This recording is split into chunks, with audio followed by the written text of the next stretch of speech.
Hello, everybody. Welcome back. This is episode 12 of High Street Sports. Ohio State, a 63-10 winner, as you can see over my right shoulder yesterday in the horseshoe over Western Kentucky. A bit of a different challenge for the Buckeyes on defense, but Ohio State seemed to really, after a drive or two where Western Kentucky was moving the ball a little bit in the early going, Ohio State's defense really seemed to settle down. And then Ohio State, after a bit of a slow start, got another touchdown on the opening drive, and then stalled out a little bit, after that, but then really picked it back up in that second quarter to propel themselves to a pretty easy victory yesterday in the horseshoe. My name is Chris. This is Vince. We're back with High Street Sports again to talk about the week that was and the week that will be. So we'll jump right into it. Vince, what are your opening thoughts about yesterday's win in the horseshoe for Ohio State? Yeah, I thought it was a good game. They definitely took a step from where they should have been, or where they have been, and where they should be. I think this was kind of the culminating event for the big stage coming up this week, and the team really showed some good things. I think there's still some areas to improve, especially on the defense and extending downs and things like that. But and on the offense, they were only about 50% on third down, which is up from the last 2 weeks. Yeah, 2 weeks or 3 weeks, but here we are. So, no, go ahead. No, I definitely think you're right. That seemed to be the buzzword or buzz phrase this week was came from Ryan Day's mouth in the press conference, and he reiterated it in the skull session. The team needed to take a step, and they did, which is a very encouraging thing after, the first 2 weeks in the quarterback battle. And they've really seemed to kind of put that, turn the page on the season a little bit and move on from that, which is really good to see. And, as you said, it's a big stage this week. Two of the premier programs in college football history going head to head. And I believe what is the first time Ohio State's going to visit South Bend? I'm not sure about that. I didn't look that one up here. But Touchdown Jesus is going to be rocking, especially on NBC at 7:30 next week. But going back to this week, I don't think the clock rules were a problem for Ohio State. I know that's been something that's said a lot, that the clock rules, the new clock rule of a running clock on first down or after a first down was really killing the game. And I think Ohio State was down maybe 4 plays overall. But I don't think that was an issue this week. What do you think, Chris? No, I don't. And it's like we said, once you play a team that's actually going to try and play football on offense, it's going to take that out of it. And Ryan Day said the same thing. Once we get into the meat of the schedule and teams are trying to win ball games and, they're not going out there as just a clear inferior opponent and laying down on offense and sitting on the football. No, it makes a difference. And that passing attack in Western Kentucky led by Austin Reed, you can tell that dude has poise. They made mention of it probably 105 times on the broadcast yesterday that he's a 6-year senior, so he's got experience. He's been around the block a few times, and he showed that. And he's a fierce competitor. I think they also mentioned on the broadcast that he lost some friends in high school PE over basketball because he's too competitive. And you can definitely tell that he's a guy who knows how to lead his team, and he was a respected leader of that team. So Western Kentucky, they tried, which is something that Ohio State hasn't seen on offense from the opponent in the first 3 weeks until yesterday. So no, overall, the clock did not seem to be an issue. And I think another thing too is Ohio State's offense, for the most part, when all the ones were in there with Kyle, looked like a completely different, way more put together offense, and it ran better to the eye, and you could tell that. Yeah, I think that's really just because, right, there's no more quarterback battle. We've got one guy or to prepare for the week instead of 2, and we're not running 2 different offenses. I think that was a huge thing, right? You only have so many plays that you can run in practice during the week. And I think it's somewhere around 60, 65 to put in your playbook. And when you're trying to juggle 2 quarterbacks, that really limits some of the things that you may want to do to get creative on third down. even in specialty situations, right? Short yardage, longer plays, things like that. And I think that's where you saw the offense really take a step. I think Kyle also had a little more confidence. Mhm. I think that, he was a monster and some drywall away from really blowing that whole game up. No, I agree with that completely. I mean, it would fit the Kyle brand pretty well. But no, I mean, he really, really looked like a different player, confident player, and you can kind of tell that it is his offense now, and the coaching staff has turned over the keys to him, and they trust him. So, no, I thought you saw, a lot of good steps from Kyle. And depending on what flavor of monster he has pregame next week, I think we might be in good shape. I think it's just an original black monster with the green M. I don't think that a Kyle can go for something else different. But maybe he needs to have a white one, the sugar-free white one, so he can settle down those nerves a little bit and he doesn't have that fumble early on. It was max protection, and it was one of those plays where it's like, hey man, either hold on to the ball with your for dear life or get it out of there. But I think that that's extremely correctable. And then I think the only thing that really, really I saw that Kyle really needs to improve on is hitting some of those field side speed outs, right? He sailed one, 10 feet over Julian Fleming's Hmm. head. Yeah. He also he also had another one to the right side that just didn't hit, and I think that one was also to Julian Fleming. But if you remember, Chris Olave made his money on that speed out, right, with both Hmm. CJ and Justin Fields. And I think that that's kind of a base play in this offense that really you need your quarterback to execute. But other than that, I thought he was really calm and confident in the pocket. He made some really good throws. Not too many off outside of those long NFL field side speed outs. Yeah, no, and that's just like you said with Olave, that's a play where if you get that ball to Julian and Julian can turn and burn up the field, and who knows how long that goes for. But yeah, that was one, and you mentioned I think both of them, the two biggest mistakes that Kyle made all day. And if that's the case, and and especially when they were treating this as a tune-up, that's all you can really ask for. Yeah, and can we talk about Julian Fleming? His perimeter blocking, he had a 90 um, run block grade per PFF this week. He reminds me of Evan Spencer out there perimeter blocking. He just loves to go out there and hit dudes and really seal up the edge. And I think that there was a couple of plays that he really helped Trey out. And I think one of them was on one of Trey's touchdowns, if I remember correctly. Hmm. The wide receivers played really well. I was really happy to see that. And Marv, can we talk about how fast that dude is? Um, Unreal. I think he's faster than Ted Ginn was, and Marv is 6'4". Like he's absolutely insane. He clocked 22 miles an hour against Youngstown State. I'm curious to see what he would have done this week on some of those longer throws. He's unreal, absolutely Yeah. insane. Yeah, I don't it's not even close. When people were chattering on Twitter after week 1, and when he and Emeka both had that subpar performance. But I mean, there's not even a question, at least in my mind. When Marvin Harrison is on his game, he's the best player in college football, and it is not anywhere close. And unfortunately, I don't know if just based on the first 3 weeks here, um, how the numbers have gone. I think you really needed a big week 1 to kind of go along with these last 2 weeks to get him, consistently with those high yardage, high catch games with, a bunch of touchdowns to get him in New York at the end of the season.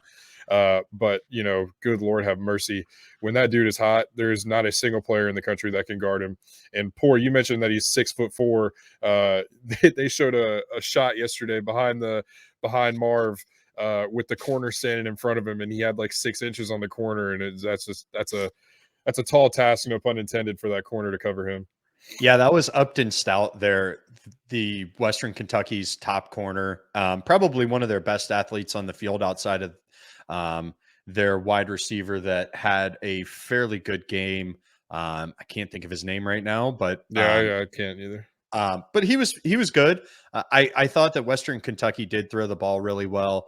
And one thing that I was really happy to see was Ohio State really ran the ball well. Hmm. Trey has yet to eclipse 100 yards this season, but had 88 yards on 13 carries, 2 touchdowns, with 6.8 yards per carry and a long of 21. I was pretty happy with that. I think he's definitely showing why he's the number one back. I would like to see him get over 100 yards, but 13 carries, 88 yards is pretty solid. It kind of reminds me of some NFL numbers there. Yeah. Like that's a really solid day in the NFL. Yep. College football, yeah, you look to get somebody over 100 yards though. Yeah, but I think, with the way that we're seeing the offense kind of develop, I think that, going forward, the offensive line, and we'll get to that in a second, but the offensive line is continuing to develop in the run block. They were solid again for the most part in pass block yesterday, but I think as the season develops and as the offense, kind of develops a little bit more with Kyle, I think, you might settle into an offense that allows Trey to go out and get, over 100. But, yesterday, as far as the way the game went and the way that Kyle performed and the way that the receivers performed, I think that's, right where you're going to sit on a day like yesterday. Yeah, and I think you're going to see a little more Chip Trainum this week against Notre Dame. I mean, he had 46 of his 56 yards after contact this week, and I know he had that 40-yard touchdown run, but he had 5 carries, 56 yards, and that 40-yard touchdown run. And the dude just plays violent, and will really do anything to get the best he can out of the play. So I think you might see a little more of him just for the physicality portion of it. Now, that's not to say that Trey's not going to do that, because I think he can. And he's also showed that he wants to hurdle a dude. He really wants badly to have more than 2 yards on a hurdle, because both of his hurdles so far have been 2-yard plays. Can we get a hurdle that is not a 2-yard game, Trey? Please. Oh, it's coming. You just believe me, it's coming. But those hurdles, man, they show the explosiveness that he was lacking last year, and that was clearly due to that foot injury. And whether you want to see him hurdle somebody or take a step and make somebody miss, I mean, the fact of the matter is, when he's out there and has been this season, he's showing that he's back. And it bodes well for the Ohio State offense when you have an athlete like that who is your number one running back to go with the passing attack. Yeah, I mean, yesterday Trey did, put his helmet down and pop one of the Western Kentucky linebackers too and put him on his backside. So, he's not just a Did he hurdler. put him He on can his he can ass or his backside? he this is a family show. Is it? Maybe. I was just trying to figure things out here.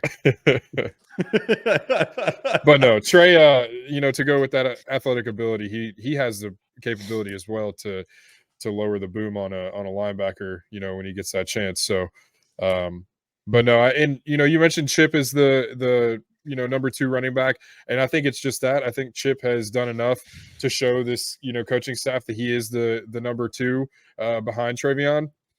And that I hate that for Mayan. Mayan had a good season last year, and that shouldn't be discounted by any means. But I think a lot of that came out of necessity, and that's not to say that Mayan doesn't have a place on the field. But in the early going, when you've got a guy that's running like Chip is and who's performing like Chip is, I think there's no question that Chip is the number 2 running back on the team, and that's not a shot at Mayan at all. It's just kind of the way that the chips fell in this case. And, I still think you're going to see the chips fell, huh? Glad you caught that. I still think you're going to see in goal line situations that that package with Chip at the fullback and Mayan at the running back. And hell, you could even flip that and put Mayan as the fullback, and you can put Chip as the tailback in that situation too. And you could work either way in that. I think you leave Chip at the fullback. I think we saw that. executed to perfection against Indiana. And I Mhm. really think that we may see more of that in the goal line. I think that needs to be a third down package too. Like Yeah. third and short, put those two on the field and just beat guys up. That's really what I would like to see is if you want to play power football, play power football. Go in Mhm. there and show teams that you are willing to dominate the line of scrimmage and put your two biggest, hardest running backs out there and just hit them in the mouth. Yeah. I think that can solve a lot of your third down problems, especially in third and short.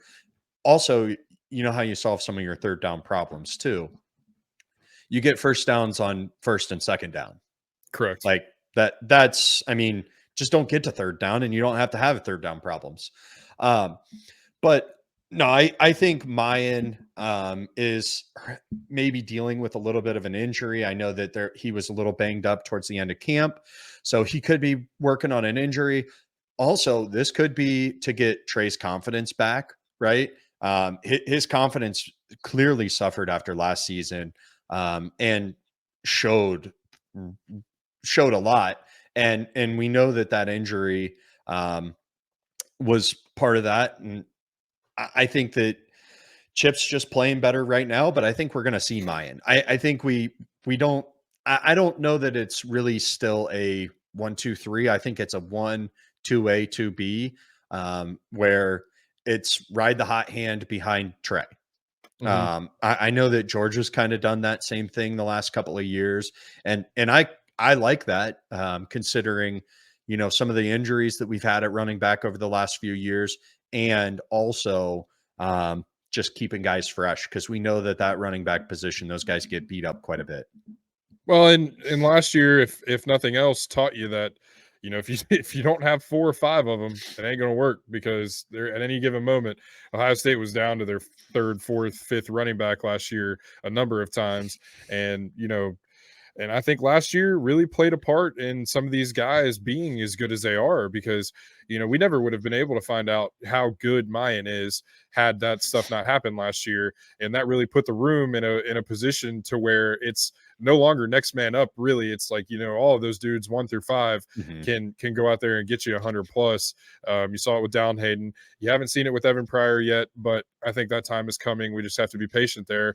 But also, to your point on the third down situation, I agree with you 100%. And I think it's, they have Trey out there, I think, for his home run ability, but Chip showed that he's got the home run ability yesterday, and Mhm. Mayan can go get you, a chunk too. So I think in that situation, the coaching staff has to look at it from the standpoint of all of those guys have the home run capability, and that if you need a yard or two, and you want the added potential for that back to get 70 or 80, I mean, it's there with any one of them. Yeah, I agree. I think I think that Chip is probably the most explosive when it comes to taking contact and exploding through the contact. Now, I think Trey has the biggest home run ability, but put Chip in at those on those third and shorts and don't run outside the tackles. Stop Yeah. running stretch, run power, run a gap scheme and hit dudes. Let your offensive line be more violent because they seem to want to do that. Overall, they were 82.7 on the run game yesterday, which is their best performance to date. I think that the offensive line is starting to come into their own, and really that's also going to help on the third downs. But you have to be less predictable. You cannot just run stretch to the boundary every single third down because the defense is going to know. Yeah, and especially when you get through to this game this week and then beyond in the Big Ten schedule. Yeah, you got to mix it up and you got to change up your looks a little bit and change your tendencies up because, you're right. Ohio State has a track record of throwing out certain plays in certain situations. And, whether that's Urban or whether that's Ryan Day, I mean, the tendency is still it's still there and you can still see it. But as you mentioned, man, like the offensive line, they called for a more violent, more physical offensive line this week, and they got it. I mean, it's for the most part, you saw Carson Hinsman after a short third down pickup, Mhm. or it might have been a fourth down pickup. I can't remember if it was a third or fourth, but it was a short yardage pickup. And Carson, once he figured out that Trey or whoever was across the line, I mean, it was a big fist bump, about the biggest fist bump that you could get out of that guy. And I think that shows that the hard work that they're putting in practice is really starting to pay off. Yeah, absolutely. And I think that they're just going to get better and better as they continue to mesh. Um, I think that this is a really good offensive line out outside of a few mistakes. I thought it was a Yeah, pretty good game. Um, Offensive line is hard to evaluate though on game day on TV film or on the TV copy. It really, you got to look at it on the film, which I'm going to take a look at this week and kind of evaluate. Um, but Josh Simmons seemed to struggle at times. He is not the most disciplined player. yeah. And I worry about that as a left tackle, but he was the best pass blocker on the day. 88 or 86.8 percent grade by PFF. So he did really well in pass block situations. He's got to get a little more bendy, a little more athletic on some of those um, run situations. He is a little undisciplined with his steps. He'll take too big a step or too small of a step at times. So it's all correctable things. He just needs to get there, and it's something I would expect from a guy who was probably one of the most penalized offensive linemen at San Diego State last season. But overall, he's playing better. Josh Fryer was the highest graded offensive line, 85.2, pretty good run block. His pass block was average, but I think that's fine from a right tackle. We've had some pretty undisciplined right tackles in years past. And I he can think of kind one. of, yeah. One wore 59 and the other wore 79. And you know what they all have in common with Josh Fryer? They all love to take that quick step right away in pass blocking situations. And it sometimes, or a lot of times, looks like a false start. Is that where Mhm. you were going with that one? Because I I was noticed at least 3 or 4 times where Josh Fryer was doing that, and he's trying to get into a step in pass block situations. Yeah, I was definitely referencing more of Isaiah Prince than anybody else, because when you say right tackle and penalized and Ohio State in the same sentence, my mind is definitely going to go straight to Isaiah Prince. Legend has it that it is now 12:42 on this beautiful Sunday morning, and the games haven't even started in the NFL. I'm not even sure that Isaiah Prince is on a roster right now, but he just got a false start. I know he played with the Bengals at some point. He did make it to the league, so better than you and Well, I, right? yeah, it's Uh, yeah, but anyways, he's also a freak of nature. Very, very large man.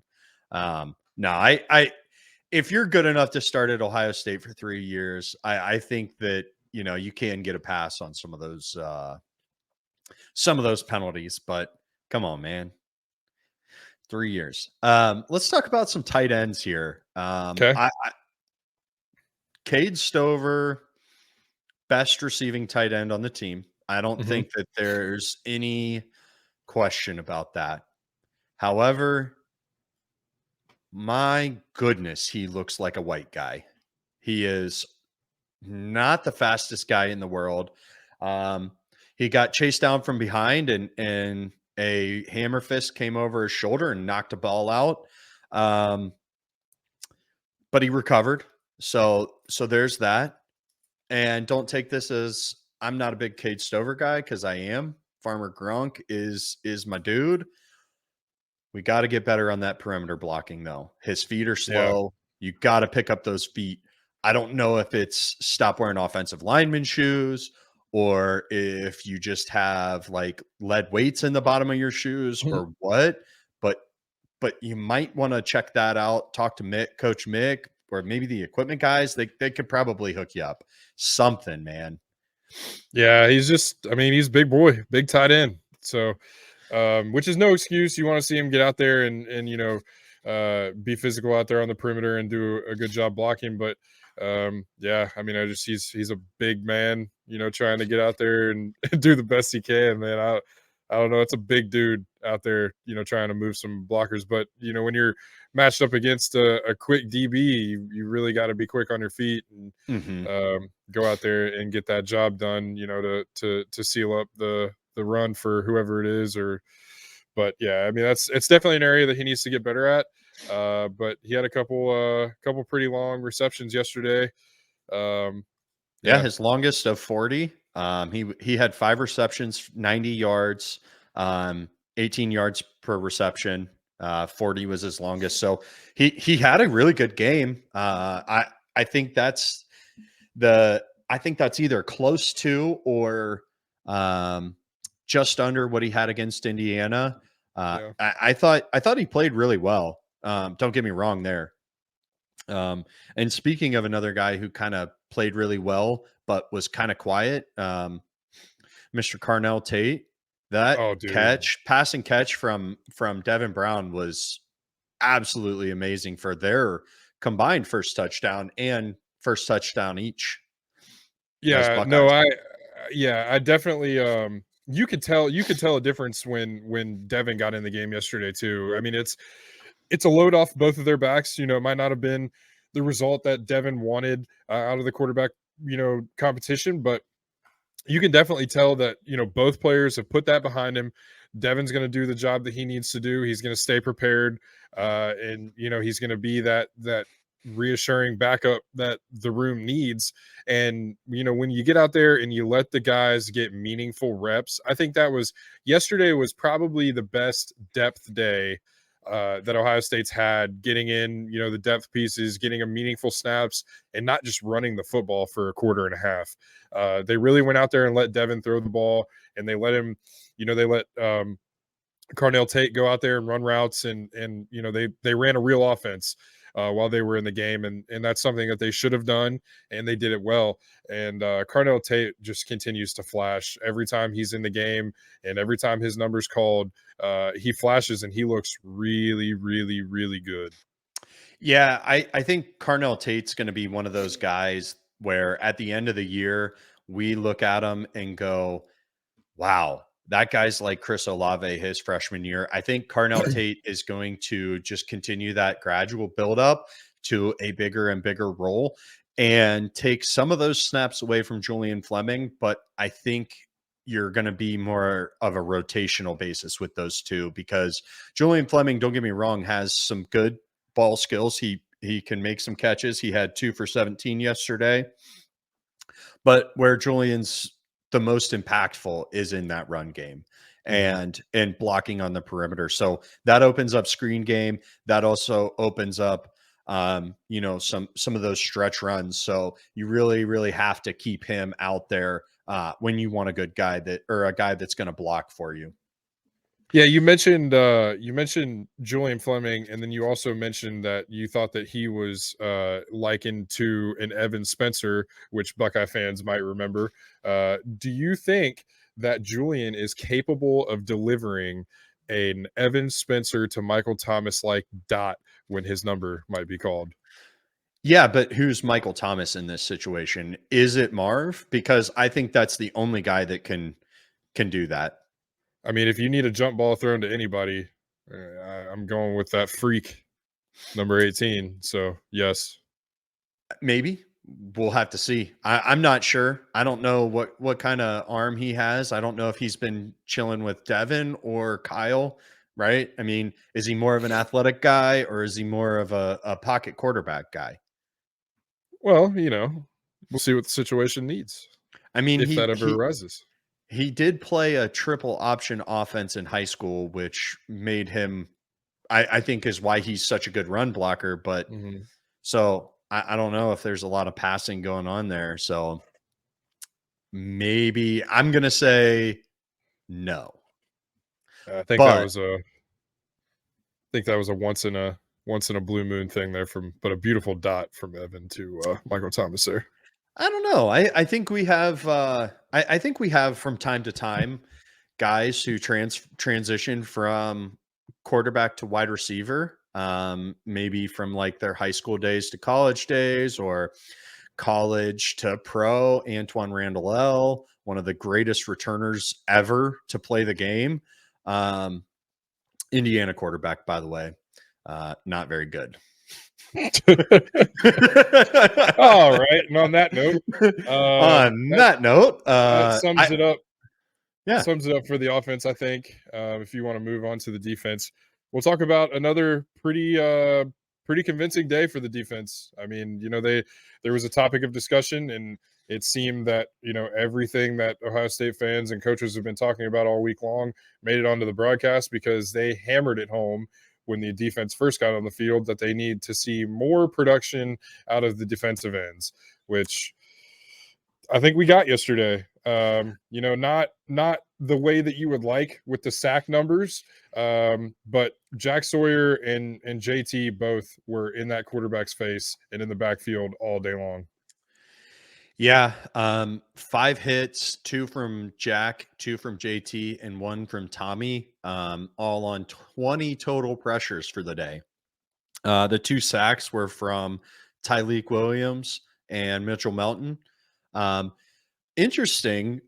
I heard after the game, one of the beat reporters, Jeremy Birmingham, the GOAT when it comes to anything recruiting for Ohio State, said that a defensive lineman mentioned that they weren't pussyfooting around anymore, which kind of had me wondering, why would we have been screwing around for the first 2 games, but today was the day to go out and pin our ears back and run through guys? Because Western Kentucky is the first team that we've played all year that wanted to do anything productive on offense, which isn't an excuse. You want to see them pin their ears back every week, but I think with the way that Indiana came out running the triple option, and last week Youngstown State was just kind of meh. I think this was the game that everybody knew that we were going to be tested in the early going, and why not? Yeah, I just would have. To me, what that says, and maybe I'm reading too much into this, and I probably am, but that says that, hey, we didn't put 100% effort into those first two games, which I'm not sure is the best thing to be saying. But I do think that is me reading a little too much into that. I don't think that guys like Jack Sawyer and JT Tuimalau, I can't ever say his name. It's not that hard. I don't think guys like them would take it down off. So that's just an interesting comment to hear. And it could be just, hey, we finally got unleashed and we're allowed to do those things. Jack was graded out at 94.4% in a pass rush grade, and JT was 93%. So I think those 2 dudes played really well. And I think they were the most consistent guys on the defensive line. I would have liked to see a little less of them dropping into coverage, especially on 2nd and 3rd down. It just seemed a little off, and I don't know. Is that the best way to use those 2 prolific pass rushers? I don't know. I don't think so. I don't necessarily have a problem with it if they make a tackle. Like, that's the only thing, is when you play man everywhere else and then you have JT and Jack drop back, the margin for error is pretty high there if they don't make that tackle. So you gotta have a solid tackler out there, and if you try to lay the boom on somebody and you just bounce completely off of them, that could be an issue. But you'd like to see somebody wrap up there, not pointing fingers or anything, JT, but wrap up, buddy. Make a tackle. Yeah, I noticed that quite a bit yesterday and for the first 2 weeks, where guys are just going in to lay that shoulder instead of wrapping up. It's usually the 2nd or 3rd guy that comes in and wraps up, and last week it didn't kill us. Only 7 missed tackles on the day, but you get a team like Notre Dame you miss a tackle, and we saw last year it was off to the races. Same thing happened against the team up north. You miss one tackle and you're on an island, it's off to the races. So wrap up. I mean, that should be something that they're used to doing, right? Being safe, wrap up. But are you okay? Yeah, you okay there? I was talking about You tackling. are just I don't yeah, I bet. know. I I bet. don't know why you have to No. bring this reputable show down with your inappropriate Right. humor. Right. Family show. Yeah. I'm sorry Yeah. that I'm telling guys to wrap it up when they're tackling. Right. What I mean, Steel Chambers is a freak though. Yeah, he is. No, it's Steele is consistently week in and week out. He has turned into one of the more bright spots that Ohio State's had is in terms of a player changing positions. You look at a guy who came in as a running back, and his switch to linebacker has been seamless, and he has turned into quite the joy to watch back there with Tommy. And he's everywhere. He's sideline to sideline, and um, with Tommy, being the guy that is, he led the team in tackles, but Steele is always right behind him. They seem to be always at the ball at the same time. So yeah, Steele is a freak. Yeah, and that pick that he had was insane. I mean, Yeah. he knew exactly what he needed to do there. Like it was just really good execution. He knew he was the underneath defender, and he had, I think it was Denzel Burke behind him, Mhm. and behind the receiver. So he had the ability to go up for that ball and went up and got it. It was a beautiful play, and was very very happy to see that. Tommy, the dude, just all he does is lead the team in tackling. He just loves to hit dudes. He had a sack on the game, but man, he was having a good game. I felt like he was everywhere, especially in the short and intermediate passing game. He seemed to be the second guy there, no matter what, if it was to his side. Yeah, I mean, he's a guy that has a nose for the football, and he is by no means the athlete that and this might people might be upset that I'm even doing this, but he is no means the athlete that Luke Kuechly was, but he's got a lot of that football sense that Luke Kuechly had, and that is nose on the football. He's in every gap. He's on every sideline. Wherever that ball is, you'll find Tommy Eichenberg. And yeah, he is. He and Steele are both freaks, man. It's fun to watch. It is, and I like to see that a lot. I thought the DBs too, man. They balled Yeah, out. This secondary, I think, is probably the best since 2019, maybe.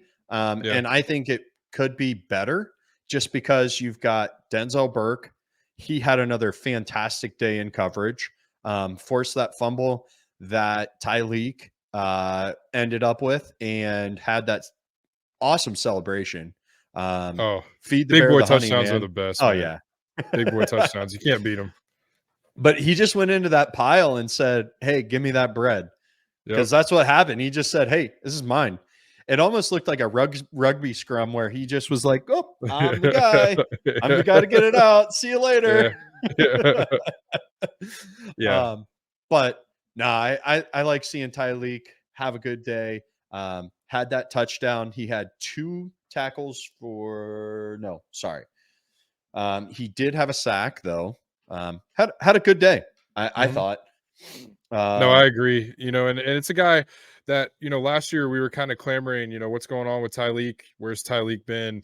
And I think this year, man, you're really starting to see the things that he's been working on, the things that the coaching staff's been working on, with him.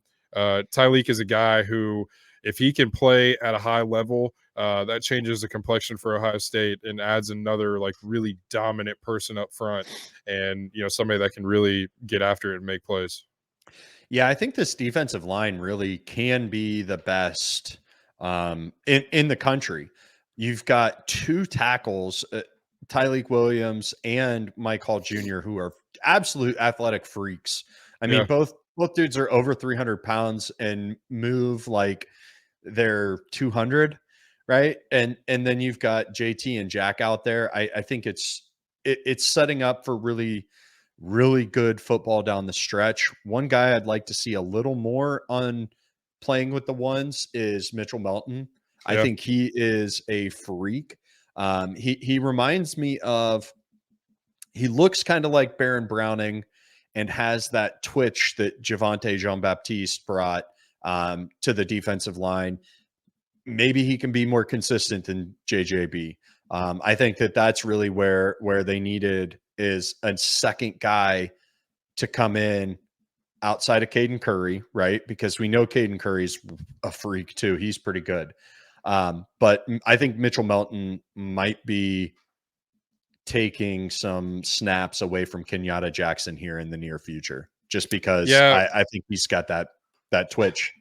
But let's pump the brakes though, man. Kenyatta Jackson, when he got in the game yesterday, I mean, he was in the backfield a bunch too. So Mm-hmm. I'm not, I agree with you there. Mitchell Melton has got to, get some, a few more snaps. But I think in some reality, man, like there's a lot of talented kids on that defense that probably deserve a lot more playing time than they're going to get this year. But that's, there's a lot of really, really good talent on that defense, and I think Kenyatta is one of them. Yeah, it's a tough task for Jim Knowles and that defensive bunch and Larry Johnson and them to figure out, how to divvy this up and how to get dudes on the field and let them make an impact, because I mean we're deep back there on that defensive line, linebacker, spot, and there's a lot of guys out there, that haven't been getting a bunch of playing time. CJ Hicks, one of them, that you want to see him on the field more. But I do agree with you there. Mitchell Melton is somebody who 5 tackles yesterday. I mean, he was involved for sure. Yeah, I thought he played really well. But going back, I know we're kind of been all over the place with the defense here. Yeah, But going back to the DBs, man, that secondary, would you yeah. say right now that BIA is on the way back? On the way, yeah, they're probably an exit or two from being all the way back, but they're on the highway and they're driving really fast. And there's a lot to be said about Denzel Burke and the way that he's been playing. I mean, that dude is unreal. And he has, in my opinion, he has cleared up every question mark that there was about him from last year. And I think a lot of that had to do with that injury that he had. And, another guy who really played well that I was hard on yesterday early in the game was Jordan Hancock. And he had a couple of mistakes early, but as that game went on in the end of the first quarter, second quarter, and the third quarter, man, I mean, he was solid, and he has earned that spot that he has. And when you get out there with Denzel, and you've got Davison Igbinosun, who's been solid, you've got Jordan Hancock, who's really developing into a really nice player for the Buckeye defense, and then Jermaine Matthews gets a pick six, which he read that play like a book. Mhm. Very Jeff Okuda-ish with the way that he jumped that route from the moment he saw it. So yeah, I mean, I think BIA is about an exit or two away. Yeah, I thought Jordan Hancock probably played best out of those corners. Yeah, Came in for Sonny when they were playing the true nickel package, which I kind of liked that. yeah, I know that a lot of people are probably going to say, "Well, Sonny needs to play more." Sonny had only, I think, 30 snaps or somewhere around there on the day, but I think in a pure passing situation that Jordan Hancock is the guy to be out there. He was locked down on corner. He tackled really well. yeah, Depending on which stat where you get your stats from, was had 3, 4, 5 tackles. And was just solid. He had that forced fumble, which was absolutely great. Hit it was Blue Smith right yeah, in the ball with his helmet and knocked it out. I think Lathan got that one. yep, And it's just they're out there. He's out there making plays. And that's something I don't think that we've seen from the secondary in the last couple of years. That's really been missing is just guys who want to go out there and make those plays. Yeah, I mean, it's a more consistent group. It's a deep group, and it is, back to those BIA days when you had three legitimate studs out there, and you do, man. It's fun to watch. It's like we've said, and like everybody's kind of said, your best Ohio State defenses have been when the defensive ends can or defensive line as a whole can make that pressure up front happen to let those guys make those plays. And I think that's what we're starting to see a little bit with a more confident defensive line and definitely a more confident cornerback room. Yeah, absolutely. I thought the safeties also played well. Yeah. Josh Proctor, especially, I thought him for me was a surprise in coverage. We know that he can come downhill and make hits, but I thought he played really well in coverage. He did have that one play where it was kind of close to a pass interference. He was kind of hugging the guy's waist, but I don't think that it was. I thought it was just pretty good coverage there. And he played well. I think you got away with it a little bit, but I mean, in terms of what we saw across the board in college football yesterday with what was being called a pass interference and what wasn't, I think that was probably the right call, just based on what they've been calling. Yeah, and Josh Proctor also would have had that interception if Tommy did not break that pass up for him. I don't think Tommy realized he was coming down. He had no idea. So fast, and Tommy was just trying to get over there and make the play. So I don't blame that on anybody. But I thought that was good. So you always love to see things like that. Actually, all of the turnovers were caused by the secondary yesterday. So yeah. two fumbles in both of both interceptions, right? Yep. Jermaine Matthews had one. Oh, sorry. Steel Chambers linebacker had the other one. But yeah, I mean, the secondary's holding up. I thought that was a really good test against a passing team for sure. Oh, yeah. I mean, like I said, it's a completely different feel when you're playing in a game with a quarterback and an offense who's not afraid to actually try and move the ball. And so when you've got that situation and you've got a prolific passer on the other sideline, like Austin Reed, man, it was fun to watch him and get to see him do his thing, which that was my first time being able to watch him after hearing so much about him. But he's a guy that can actually sling that ball, and they tried. I say that's the key word, try, but BIA did a good job.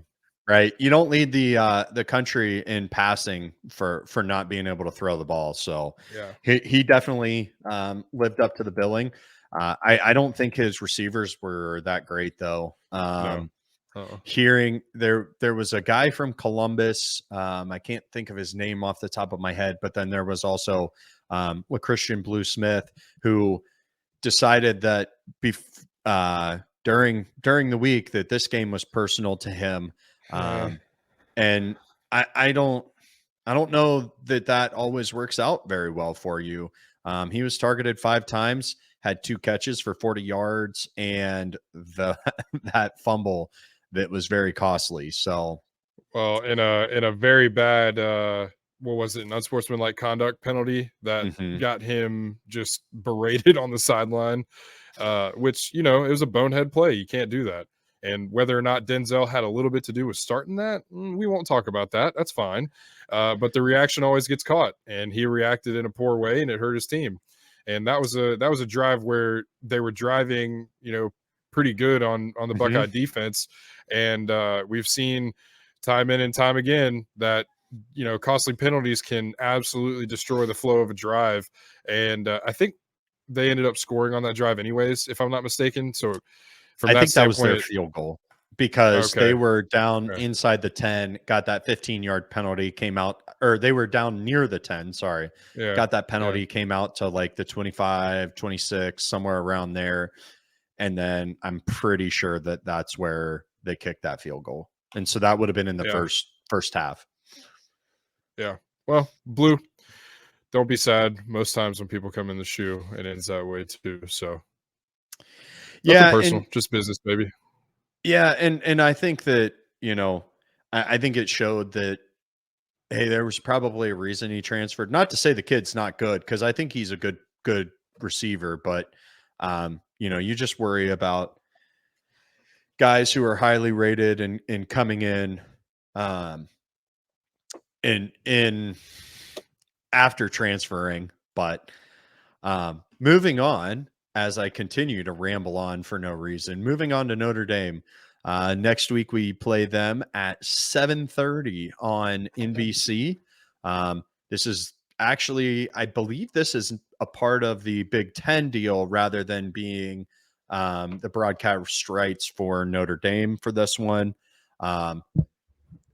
This being the first year of the NBC portion of the Big Ten TV deal, where they're splitting it between Fox, NBC, and CBS.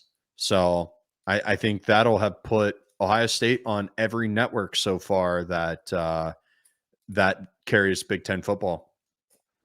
Yeah, and I mean it's a start of a new era for the Big Ten.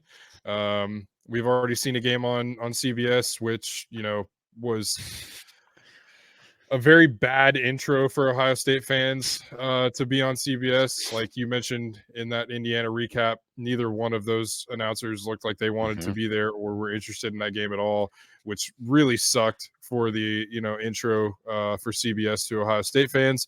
However, this game being on NBC, I mean, NBC has been they've been Notre Dame's turf for a while, so the Buckeyes get an introduction to NBC broadcast with going to Notre Dame, and what should be a scintillating matchup for college football fans to watch. Like I mentioned earlier, two of the biggest brands in college football history, and going toe to toe in Notre Dame under the lights. It's going to be a lot of fun. Yeah, it looks like we get Noah Eagle, Todd Blackledge, and Catherine Tappan from NBC. I'm not sure. The only guy that I know out of that is Todd Blackledge. I'm curious to know if Noah Eagle is Ian Eagle's son, who does, I think, CBS NFL broadcasts. Okay. As a play-by-play guy, and that wouldn't be surprising for NBC, because they also have Jack Collinsworth, Chris Collinsworth's son, as one of their play-by-play guys. So, but I just thought that was interesting as I was trying to figure that out, because I wasn't sure who was taking these games, and confirmed Noah Eagle is the son of Ian Eagle, just as I suspected. But Notre Dame, led by Sam Hartman, I think that's the scariest part here, right? Yeah. We know how Notre Dame's offense played last year against Ohio State. It was very much kind of feast or famine, right? They had that big play. I think it was to Chris Tyree. But Tyler Buckner was their quarterback, who was more of a dual threat. And we saw this week he really can't play at Alabama. I mean, yeah. Whew. At South Florida, no less, which that's a completely different story. You can hear those thoughts on Thursday, but that was bad. Yeah, so Sam Hartman, 69% completion percentage, 1,061 yards and 13 touchdowns so far in 4 games. They played in Ireland on week 0, giving them 4 games instead of the 3 like most. I think the biggest thing for me is no interceptions for Sam Hartman. Do you think the Buckeye defense can come in there and force Sam Hartman to turn over the ball?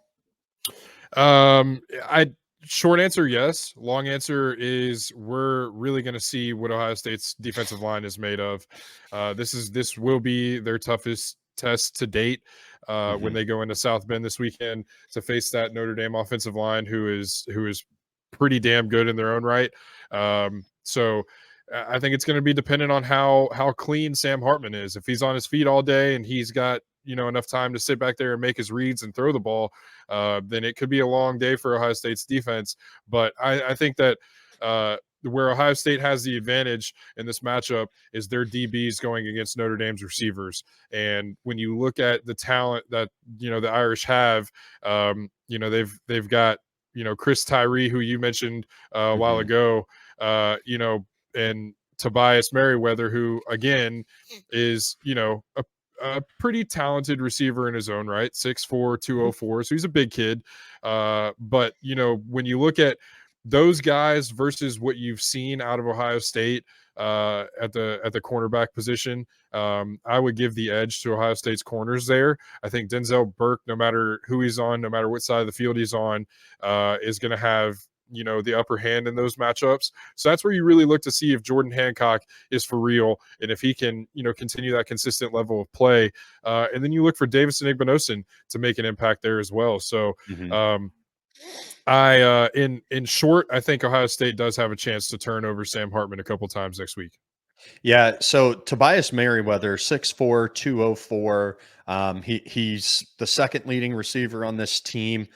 But do you think that you put Denzel Burke on him, or do you think that you keep Davison on him? Because I feel like, and this is just seeing them play on the field, I feel like Davison is a little longer, and he's coming downhill and is going to hit. Now Denzel Burke, he wants to hit too, but would you take Davison or Denzel Burke on Merriweather? You take Davison as the more like for like as far as the size and length goes.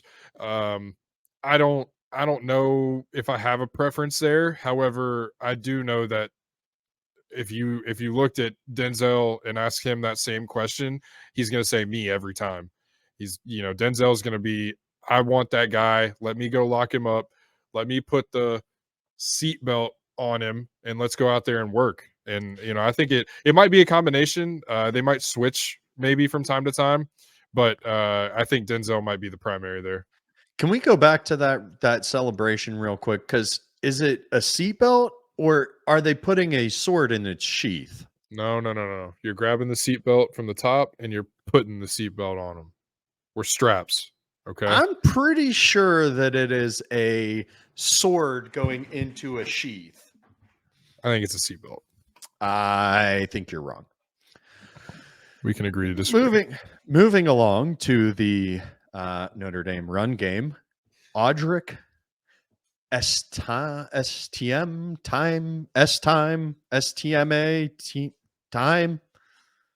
AE. We'll just call him AE. Makes it easier. Fair enough. I'm in. 62 carries on the season, 521 yards, and 5 touchdowns. 3 of his 4 games are over 100 yards. How do you think this run defense holds up against a prolific pass game and a running back who can clearly run the ball? I think, again, this is going to be the test of all tests for Ohio State this far into the season. But Ohio State's run defenses look stout. That's, probably I'd say, second best area for Ohio State's defense this year has been the run stop. So I think that, it's definitely going to be difficult for AE to make his plays out there. He might squeak through a few, but I think we hold him under 100 yards.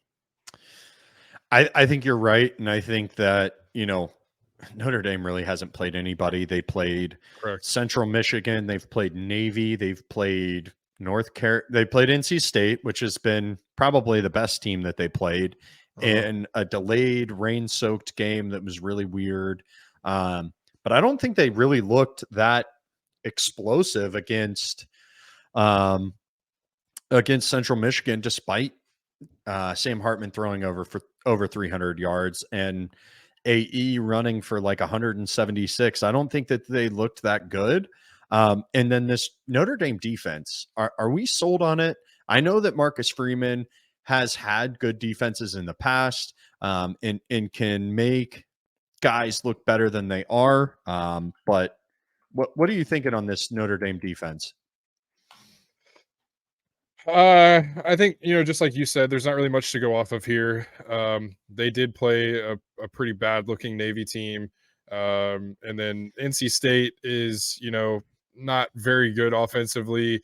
Their defense is okay, but they're not very good offensively. So to Notre Dame's defense, I don't think that they've gotten, a very good test yet. And God bless them for Ohio State being the first one. But I'm not sold on Notre Dame's defense, and I think that's more so because I don't know what I've seen really out of them, other than them playing some inferior opponents. So short answer, no, I'm not sold. But I also, I don't want to undersell them, but I'm not going to oversell them either. Yeah, I mean their defense is averaging 234 yards, get total yards given up per game, 126 in the air and 107 through the on the ground. They've given up 11.8 points a game. So really, outside of that, I mean, yeah, I agree with you. I don't know what we've seen yet from them. I don't think that they've really played someone with any prolific type of offense. So Notre Dame is the number 4 total defense, and Ohio State is number 3. Um, Ohio State gives up 223 a game now, and 140 in the air and 83 running. So, and then 6.7 points per game. So I think that Ohio State gets the edge here in the defense, looking at those stats, and also realizing that I don't think that Penn State has played anybody yet, to include that North Carolina State team, because I don't know how those boys in Raleigh actually are. I don't think that they're that great. Not We're very talking good, about no. the ACC here. Come on. Correct. Yep. Yeah. So I'm not really as concerned about that. They're not a they only have what it looks like 6 sacks on the season. Not very good, not very disruptive there. Ohio State has 5, so very similar as far as stat wise there. But again, we haven't really seen them play anybody, and I'm not sold yet. Yeah, no, I don't know if, anybody really knows, outside of the coaches and the players over there what that defense is capable of, but we are soon to find out, sir. Absolutely. So moving on, what is your game prediction for this week? What's your score prediction? So I've gone back and forth in the first, couple weeks of the season. I think everybody was, circling this game coming up. The national college football media, the Ohio State fans, the Ohio State beat. Everybody's been circling this game as a true litmus test to really be able to see where Ohio State is in the early going of this season. And I've gone back and forth with it. Obviously you've seen Sam Hartman throw the football over the first couple weeks, and he looks really good. The biggest question going into the season was how are Ohio State's upgraded cornerback room, how are they going to fare?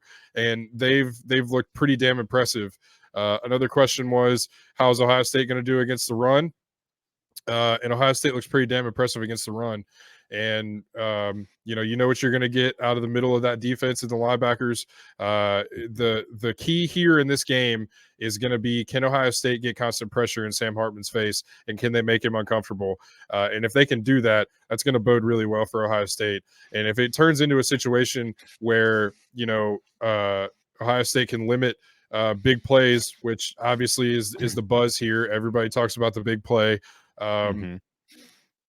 I have complete faith in Ohio State's offense to go out there and get the job done. And I'm leaning towards having faith in the Ohio State defense to go out there and really put together a dominant performance. A couple weeks ago, I thought this game might have been a squeaker. I'm not sure if I really have that same line of thought. I think it's going to be close early. I think it's going to be a competitive first half in a game where you're playing two like opponents. athlete for athlete, I think if you go across the board, I'm going to give the edge to Ohio State here. Ohio State's just got, people all over the place that can go make a play on both sides of the ball. And I think Ohio State's really going to propel themselves this week. I'm going to go 42-17. I think Ohio State has a dominant performance on both sides of the ball. I think it's a game where you're going to see Ohio State's offensive line really, really show, hey, I'm here, and it's go time. And I think Ohio State's defense is going to ratchet up the pressure.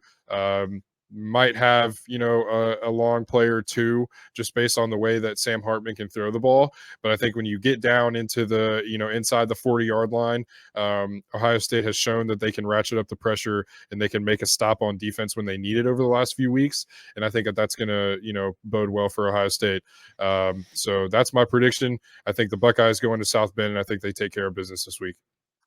Yeah, I think that Ohio State does come out victorious in this one. I think that the biggest key for me is how do we limit those big plays on defense, and how well does this offensive line hold up? And I think that the offensive line has to go in there and be violent. And I think that you need at least 200 yards rushing from the offense. To kind of control some of that clock. And I think you're going to see a 35-17 Ohio State victory.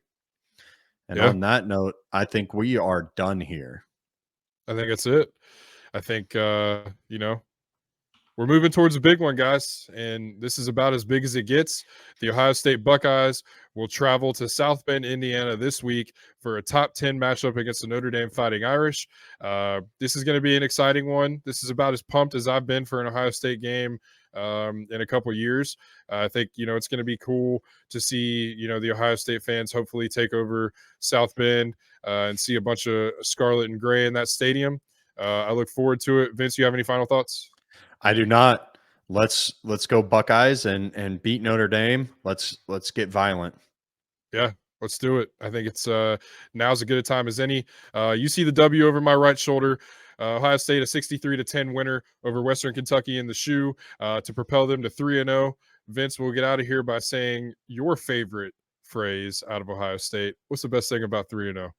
The chance to go 4-0.